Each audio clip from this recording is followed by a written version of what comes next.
Good morning friends. TNPSC previous year maths question. ஒரு முக்கோண வடிவ வயலின் பக்க நீளங்கள் 28 மீட்டர், 15 மீட்டர், 41 மீட்டர் எனில் வயலின் பரப்பளவை கணக்கிடுக. ஒரு வயலை சமப்படுத்த ஒரு சதுர மீட்டருக்கு 20 செலவாகும் எனில் வயலை சமப்படுத்த ஆகும் மொத்த செலவை காண்க. இப்போ இது என்ன முக்கோணம் ஃபர்ஸ்ட் கண்டுபிடிக்கணும். முக்கோணம் வந்து இது எல்லாமே வேற வேற அளவு கொடுத்துருக்காங்க. அப்போ இது வந்து கண்டிப்பா அசம பக்க முக்கோணமா தான் இருக்கும்.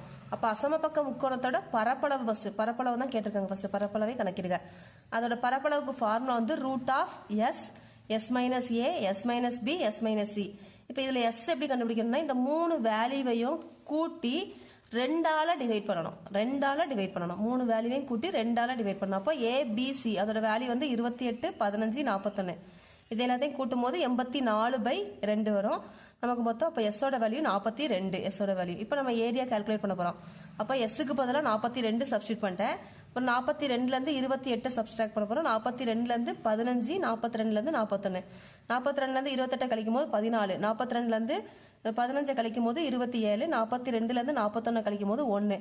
இப்போ இதை நான் என்ன செய்ய போறேன் அப்படின்னா இதை பெருக்கிட்டு நம்ம ரூட்ல இருந்து கண்டுபிடிக்கிறது கஷ்டம். அப்போ 42 நான் எப்படி எழுதிக்கிறேன் அப்படின்னா டேனா வகுத்தல் போட்டு 23 6 6 42. இப்போ இந்த மூணு டேர்மும் சேர்ந்து 42க்கு எழுதியிருக்கேன்.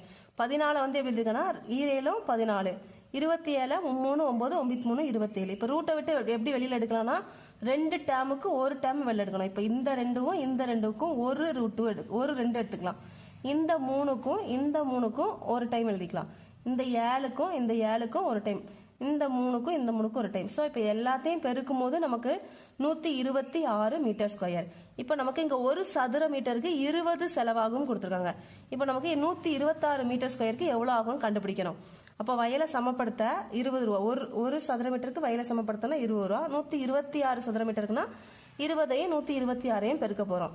அப்போ அது எவ்வளவு அமௌண்ட் வருதோ அதுதான் நமக்கு மொத்த செலவு. அப்போ 2520. தேங்க்யூ.